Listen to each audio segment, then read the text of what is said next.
Tentara rezim Zionis Israel kembali menyerang kapal dan menculik aktivis Global Sumur Flotilla di perairan internasional.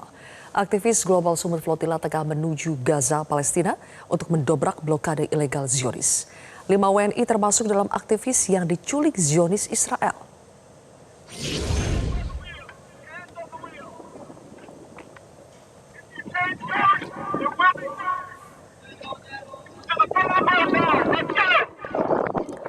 Pemirsa, kapal-kapal aktivis Global Sumur Flotilla kembali diserang oleh tentara Zionis Israel di perairan internasional dekat Siprus. Serangan dan penculikan oleh Zionis terhadap aktivis Global Sumur Flotilla yang menuju Gaza terjadi pada Senin malam 18 Mei. Tentara Zionis menyerbu kapal-kapal aktivis, mengancam dengan senjata, mengambil alih kapal secara ilegal, dan menculik para aktivis.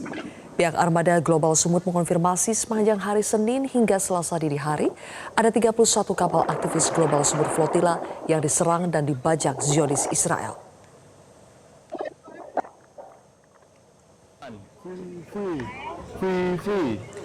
Lebih dari 50 kapal bertolak dari Marmaris di Turki Selatan untuk menempuh tahap akhir misi mendobrak blokade ilegal Zionis Israel di Gaza, Palestina. Armada ini membawa hampir 500 aktivis dari 45 negara, di mana banyak kapal berada di lepas pantai Siprus saat serangan Zionis dimulai. Ada 9 WNI yang mengikuti misi kemanusiaan ini. 5 orang diculik oleh tentara penjajah Zionis Israel. Sementara 4 lainnya masih dalam pelayaran menuju Gaza, yakni Herman Budianto dan Ronggo Wirasani di kapal Zapro, serta Asad Aras Muhammad dan Hendro Prasetyo di kapal Kaser 1.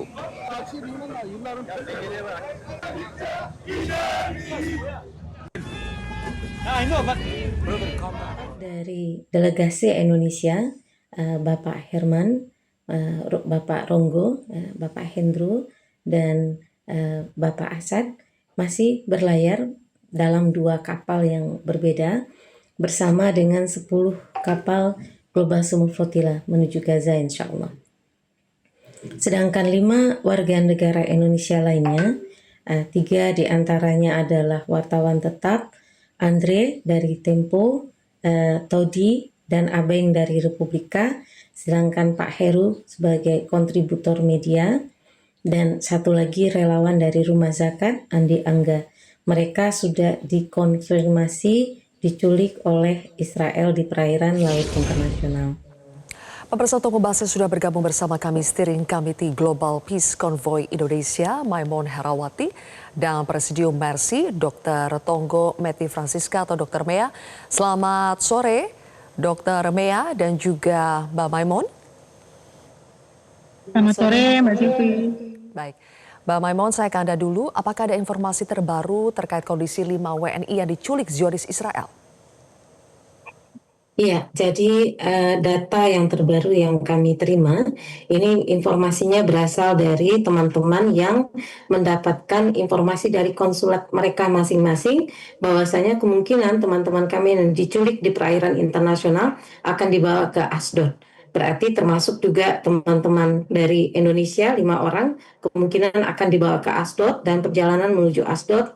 Jika dilihat dari kemarin begitu ya, kemungkinan akan sampai malam ini atau besok siang, insya Allah seperti itu. Dan di Asdod sudah bersiap teman-teman dari tim adalah tim bantuan hukum para pengacara yang terdiri dari 300 orang yang memang sudah siap menemani dan mengawal misi kemanusiaan mendobrak blokade ilegal Israel atas Palestina ini dengan menjadi orang-orang yang akan menerima kuasa hukum pada saat nanti teman-teman harus berhadapan dengan Israel. Begitu, Mbak. Oke. Baik, jadi Mbak Maimun, informasi ini didapatkan apakah langsung dari para WNI yang diculik atau bagaimana sebetulnya jalur komunikasi pihak steering committee dengan 5 WNI yang diculik oleh Zionis Israel?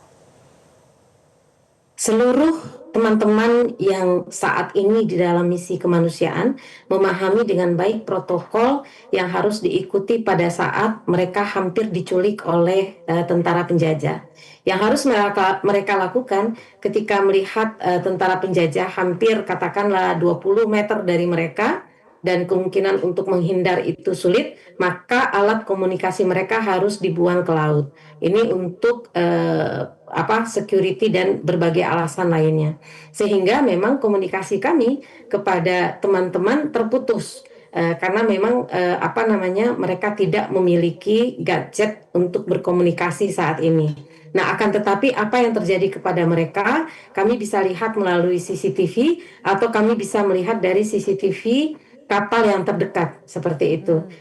Ini yang dan bagaimana posisi mereka saat ini melalui media yang dikeluarkan oleh Kementerian Penjajah Israel melalui akun X-nya. Di sana terlihat relawan misi kemanusiaan itu ada di dalam kapal seperti yang disampaikan oleh teman kami yang diculik pada 29 April lalu. Kapal itu adalah kapal kargo yang disulap menjadi kapal penjara dengan kontainer-kontainer di dalamnya untuk memisahkan teman-teman dari satu dan lain. Dan kami bisa melihat bahwasanya mereka saat ini sedang ada di kapal penjara. Dan kalau dari analisa kami ada 2 kapal yang digunakan sebagai kapal penjara saat ini oleh penjajah Israel.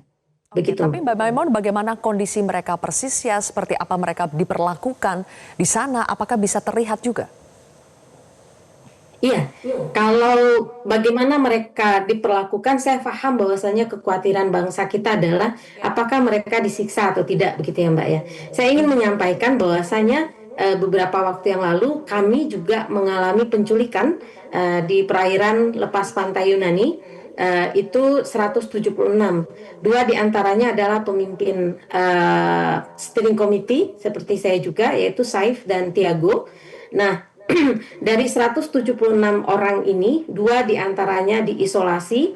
Pada saat teman-teman melihat Saif dan Tiago akan diisolasi, sebagian dari teman-teman ini kemudian melawan begitu. Lalu kemudian protes dengan tindak mempertahankan Saif dan Tiago.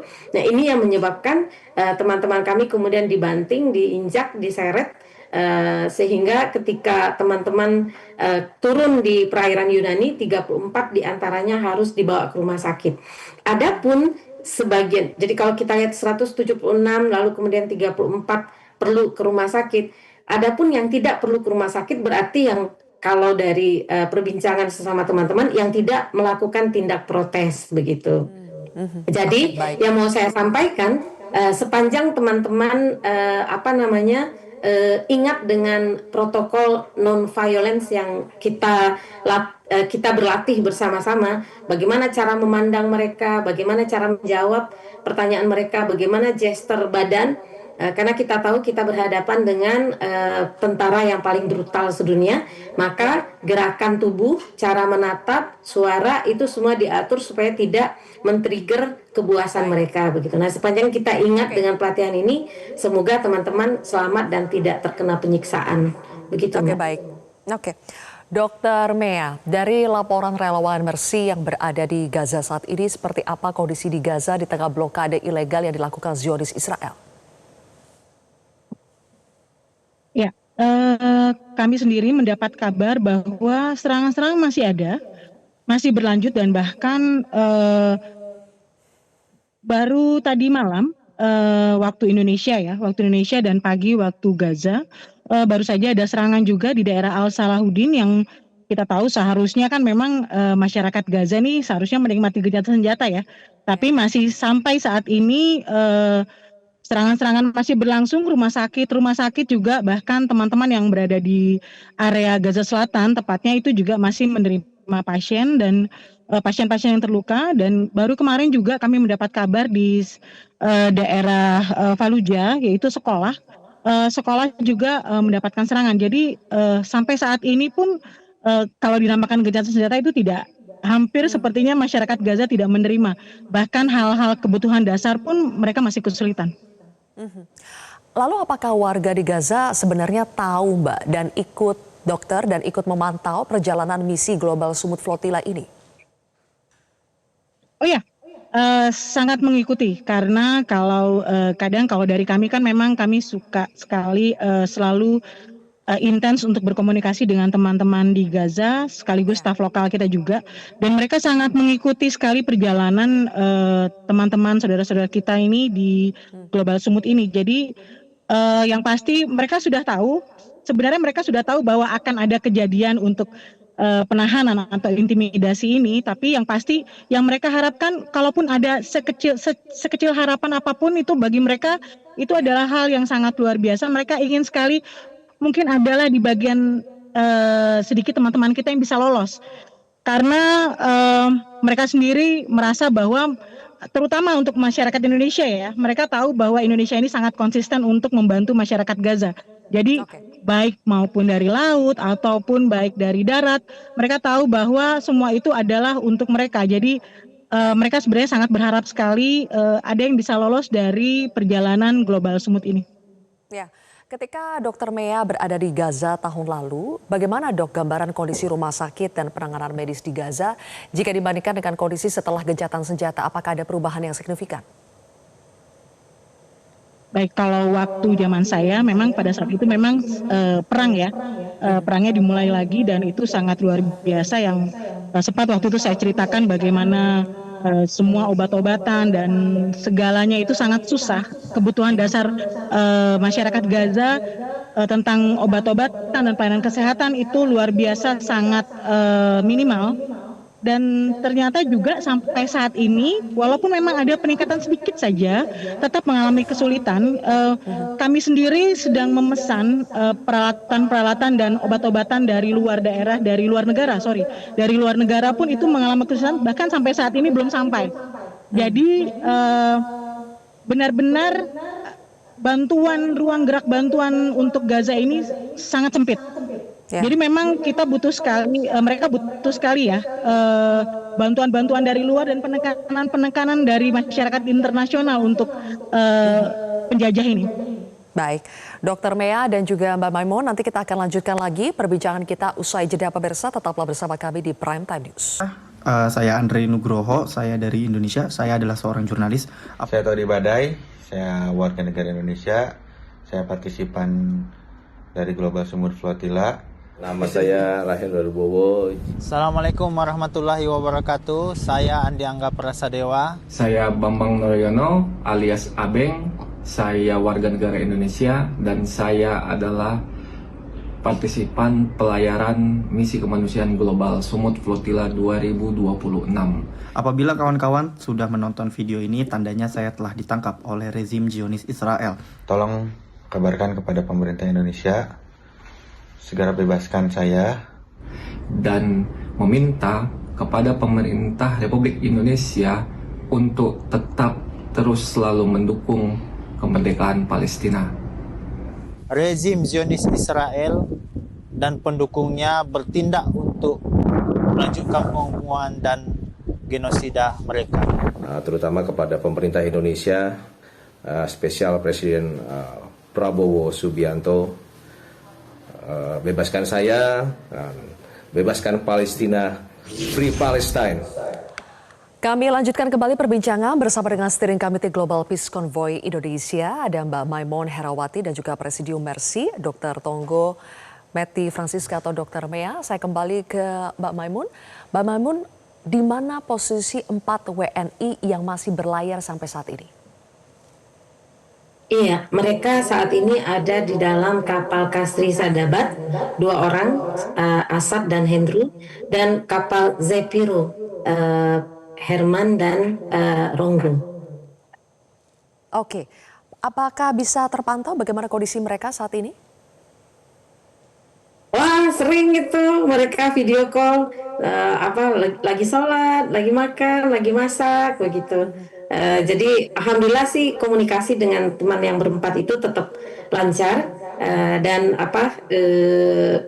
suasana batin teman-teman nampak sangat bersemangat karena mereka termasuk dari 2 kapal dari 10 yang masih berlayar menuju Gaza, begitu insya Allah. Kalau jarak dengan tujuan dengan perairan Gaza itu kira-kira berapa lama lagi ya, Mbak Maimun? Jaraknya kalau kami menghitung itu mungkin kira-kira 1,5 hari lagi ya Mbak ya. insya Allah. Karena kan kecepatan dari kapal kami itu antara 5 sampai 7 nautical mile. Jadi ya sekitar 1 sampai 1,5 hari lagi insya Allah mencapai pantai Gaza. Oke, 1 sampai 1,5 hari lagi. Mudah-mudahan aman, lancar, bisa sempat sampai tujuan. Kembali lagi ke Dr. Mea. Dr. Mea bisa kembali diinformasikan sebetulnya kebutuhan logistik atau yang terkait dengan Mercy mungkin lebih tahu soal kebutuhan fasilitas kesehatan, obat-obatan yang paling diperlukan oleh warga Gaza saat ini apa saja, Dok? Baik ya, jadi apapun sebenarnya semua kebutuhan obat sebenarnya memang masih diperlukan untuk fasilitas kesehatan yang ada di Gaza. Seperti painkiller terutama, lalu kemudian obat antibiotik. Jadi hampir semua kebutuhan primer di Gaza itu hampir semua masih dibutuhkan oleh masyarakat Gaza. Sebenarnya imbang ya. Jadi kalau kita lihat baik kebutuhan dasar air maupun obat-obatan, makanan, bahkan sampai kebutuhan untuk material mereka sangat butuh. Karena sampai saat ini juga mereka masih tinggal di tenda-tenda. Bayangkan di daerah Gaza Selatan sendiri dekat klinik Mercy itu ada sekitar 1 jutaan tenda yang masih tinggal di dekat klinik dari Mercy itu. Jadi bayangkan mereka masih butuh apapun, kebutuhan dasar apapun yang dibutuhkan oleh masyarakat Gaza. Oke, baik, kita akan bergeser lagi ke Mbak Maimun. Mbak Maimun, apakah obat-obatan, terutama tadi yang disebutkan Dr. Mea ya, seperti painkiller dan lain-lain itu ada dalam kapal-kapal yang saat ini dibawa oleh para aktivis Global Smooth Flotilla, terutama yang ada WNI-nya? Ada. Insya Allah itu termasuk yang kami usahakan ada di kapal-kapal. Ini yang orang-orang tuh nggak terlalu paham ya Mbak ya, bahwasanya berdasarkan gencatan senjata tuh harusnya 600 truk itu masuk sesuai dengan kesepakatan dengan Board of Peace. Tapi hanya 100 truk sehari yang sungguh amat sangat jauh dari kebutuhan yang bisa masuk ke Gaza. Bayangin, dari 600 hanya bisa 100. Mbak tahu nggak, tanah Gaza dikuasai oleh penjajah itu 53% pada saat penandatanganan gencatan senjata. Seharusnya saat jenazah terakhir IDF diberikan, maka orang IDF ini akan keluar dari Gaza kembali ke posisi semula. Tapi yang terjadi, mereka saat ini sudah menguasai 64% tanah di Gaza. Yang artinya kalau orang di Gaza datang ke tanah yang bagian dari 64% di belakang Yellow Line ini, mereka bisa ditembak, Mbak. Artinya hanya tersisa 36% saja tanah di Gaza. Jadi nggak ada gencatan senjata. Pengeboman hampir sampai 1.100 kali pengeboman. Baik. Lebih dari 2.400 pelanggaran gencatan senjata. Sehingga saya berharap pemerintah yang ada dalam Board of Peace melihat data-data ini dan kemudian bersikap bahwasanya kalau kita betul-betul menjalankan amanat undang-undang, kita harus segera bersikap dengan tegas gitu Mbak. Baik, Mbak Maimun dan juga Dr. Mea saat ini sudah bergabung bersama kita lewat sambungan telepon adalah aktivis dari Dompet Duafa, Herman Budianto yang tengah berlayar bersama dengan Global Smooth Flotilla. Mas Herman, apa kabar di sana? Bagaimana kondisi Anda? Ya, halo. Assalamualaikum. Bisa dengar suara kami? Waalaikumsalam. Ya, maaf kondisi sedang darurat ya. Sudah siap-siap ada kapal Israel yang mendekat. Kami harus segera bersiap-siap dulu. Kondisinya cukup menegangkan. Jadi mohon doanya kami di kapal Severo. Oke, itu kondisi terkini ya. Sudah mendekat, Mas Herman? Ada kapal dari Israel terkonfirmasi? Iya. Kami harus segera matikan HP. Ya, mohon doanya. Sebentar lagi mau keluar. Ya. Baik kalau begitu, Mas Herman. Terima kasih. Mudah-mudahan semuanya bisa aman di sana. Satu lagi sepertinya, Mbak Maimun, tadi baru saja informasi terbaru ya dari Herman, WNI kita yang berada di kapal yang lain sebetulnya yang berbeda dari 5 aktivis yang sudah ditangkap oleh IDF. Tampaknya sudah ada kapal Israel yang mendekat, informasi dari Mas Herman. Juga dikatakan tadi sudah harus melakukan protokol yaitu mematikan handphone mereka. Apa sebetulnya Mbak Maimun SOP yang sudah dijelaskan kepada rekan-rekan yang tergabung dalam misi ini, apa yang harus mereka lakukan ketika mulai ada indikasi kapal Israel itu mendekat? Iya, jadi mungkin saya update sekalian ya Mbak ya. Dari terakhir saya melihat kepada situation room, ini tempat kami mendapatkan update. Terdeteksi mereka mendatangi dan kemudian kapal kapal Andros itu sudah mulai didekati dan kemudian dinaiki sehingga kami bisa mengatakan Andros sudah diculik dan dibajak. Nah, sedangkan kapal yang lain masih bergerak begitu ya. Jadi kapal Andros jam 11.33 waktu CST itu sudah dibajak oleh Israel. Protokol yang harus diketahui oleh teman-teman, begitu mereka melihat ada pasukan IDF mendekat, maka seperti yang saya sampaikan, HP harus dilempar ke laut, lalu kemudian mereka mengenakan life jacket, lalu mereka akan duduk di lokasi yang sudah ditentukan bersama. Jadi untuk duduknya pun kami atur, Mbak. Jadi kalau perempuan tidak boleh duduk di dekat tangga yang menuju ruangan ke bawah. Ini untuk menyusahkan mereka kalau ingin menyeret perempuan ke ruangan bagian bawah yang kemungkinan kita takut kalau terjadi apa-apa kepada perempuan ya Mbak ya. Lalu untuk wilayah yang paling dekat dengan tempat mereka naik itu diletakkan orang-orang yang kulit putih. Sedangkan yang berjenggot itu akan diletakkan paling jauh. Lalu kemudian yang perempuan pakai jilbab, kalau dia pakai jilbab dan dia ada jaket, maka tutup kepala jaketnya ditaruh di atas kepala supaya menyamarkan jilbabnya. Jadi ini hal-hal yang kami bicarakan pada saat latihan dan tentu saja pada saat tiap hari berlatih dengan kapten dan teman-teman sekapal begitu. Di dalam proses itu semua, maka yang juga kemudian kami bersama pelajari adalah untuk tidak menggunakan suara yang keras, menantang mereka, menatap juga usahakan tidak menatap ya, jadi tidak kayak pongah atau kemudian kayak nantang begitu tuh tidak boleh, tapi tenang aja, senyum aja, santai saja, dan apa yang mereka suruh lakukan begitu. Jadi tidak ada usaha untuk melawan karena kita memang masyarakat sipil, kita tidak punya senjata. Apalah kami hanya kumpulan dari orang-orang menghadapi militer paling kuat di dunia. Jadi memang kami bukan sedang menantang Israel, yang sedang kami lakukan adalah membuka mata dunia bahwasanya pada saat pemerintah di berbagai negara gagal menghentikan genosida, gagal menghentikan kebrutalan Israel, masyarakat sipil seperti saya, ibu 5 anak terpaksa kemudian meninggalkan keluarga, membawa bantuan kemanusiaan. Begitu, Mbak. Oke, Mbak Maimun, di kapal yang tadi kapalnya kalau tidak salah namanya Andros ditumpangi oleh Herman Budianto. Di situ ada berapa WNI kita yang bersama? Tidak. Andros tidak ada Herman Budianto. Pak Herman itu di kapal Zepiro. Oke. Dan di kapal itu ada berapa WNI selain Herman? Di kapal Zepiro ada Pak Herman dan Pak Ronggo. Jadi saat ini Mbak posisinya ada 9 kapal yang masih bergerak. Alkion, Kabo, Don Juan, Elengi, Girolama, Kasar Sadabat, Lina, Sirius, Zepiro. Nah, Kasar Sadabat dan Zepiro ini yang ada WNI-nya. Di Kasar Sadabat ini ada 2, Hendro dan Saat. Dan di Zepiro ada Herman dan Ronggo. Jadi masih ada 4 wakil Indonesia yang usaha mendobrak blokade ilegal Israel atas Gaza, insya Allah. Oke, Mbak Maimun, kami konfirmasi lagi bahwa kapal Zepiro yang ditumpangi oleh Herman dan juga 1 WNI yang lain saat ini kondisinya sedang didekati oleh kapal Zionis Israel. Apakah masih terpantau, Mbak, dikontrol? Bagaimana situasinya?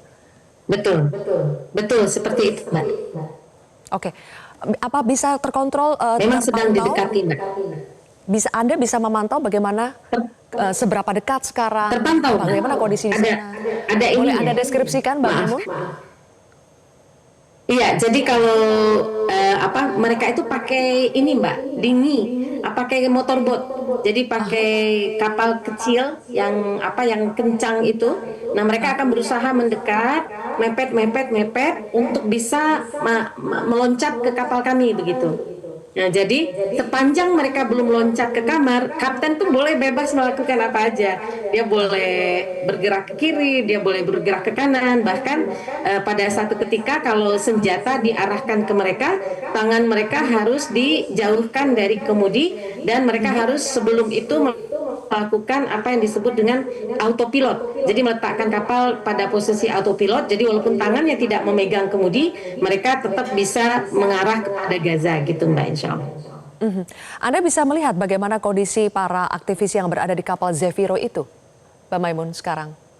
Jadi apa namanya di tempat kami ini kameranya kan banyak ya Mbak ya. Jadi karena tidak hanya apa namanya Zefiro yang sedang didekati, juga ada beberapa kapal yang lain. Itu memang layarnya itu ada 16. Jadi tidak terlalu jelas juga semua, tapi kita tahu prosesnya mereka sedang berusaha berlari dari kejaran IDF gitu. Oke, baik. Kami nantikan bagaimana perkembangan terkininya. Mbak Maimun dan juga Dr. Pea, terima kasih sudah bergabung bersama kami di Prime Time News hari ini. Jelajahi cara baru mendapatkan informasi. Download Metro TV Extend sekarang.